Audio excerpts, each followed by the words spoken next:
Beliau itu guru saya sejak saya masih bujang sama Ustaz Awan. Tempat kami dulu ketika merantau di Jogja bingung mau belajar kemana, belajar agama.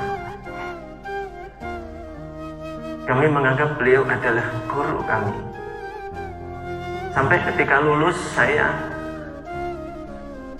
di Bengkulu, saya kerja di Medan, saya kerja di Aceh, saya kerja di Bandung. Semua yang saya kerjakan tuh, walaupun saya waktu itu punya posisi yang tinggi di perusahaan, saya tinggalkan semua.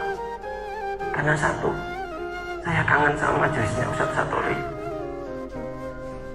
Semua pekerjaan, entah saya ditempatkan di Medan, di Aceh, di Bengkulu, di Bandung.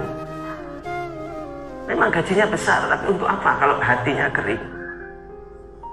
Sementara saya sering hadir waktu itu di majelisnya beliau, di pondoknya beliau. Maka bagaimana bayangkan seorang murid yang pergi, yang biasa ngaji sama gurunya, harus pergi dari gurunya, meninggalkan gurunya dengan hati yang kering. Tapi yang lebih dari itu penderitaan sebagai seorang murid adalah saya menganggap beliau guru saya. Tapi saya tidak tahu apakah sampai hari ini beliau menganggap saya sebagai muridnya.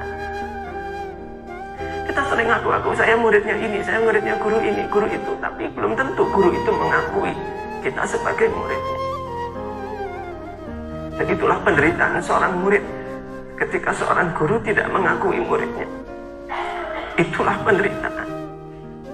Tapi saya tidak tahu, tapi saya hanya menganggap bagi saya beliau adalah guru saya. Sejak saya masih bujang sama Ustaz Awan, ngajinya sama beliau. Saya ngaji sama beliau. Saya banyak sekali belajar dari beliau. Dan jasa beliau besar sekali untuk mempengaruhi dakwah kami saat ini.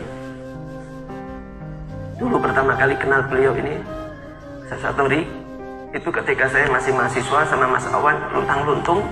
Tiba-tiba Mas Awan tuh bilang gini, Mas Adi, ada pengajian bagus.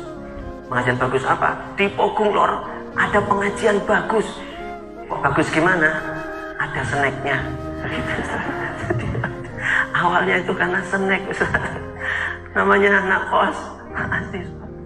Tapi ketika kami terus datang, kami menikmati sekali. Bukan cuma snacknya, ternyata yang menarik bukan snacknya, tapi isi-isi kajian beliau, materi-materi yang disampaikan oleh beliau kepada kita semua. Dan saya masih ingat sekali nasihat beliau beberapa hari ini yang selalu terngiang-ngiang.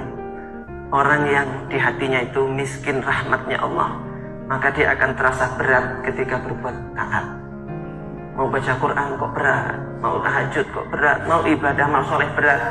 Jangan-jangan di hatinya itu miskin rahmatnya Allah. Tapi kalau di hatinya itu kaya, berlimpah rahmatnya Allah, maka dia akan mudah untuk mengerjakan ketaatan. Itu nasihat beliau itu jelek banget masuk ke hati saya. Hati saya ini ngerasa miskin sekali dari rahmatnya Allah.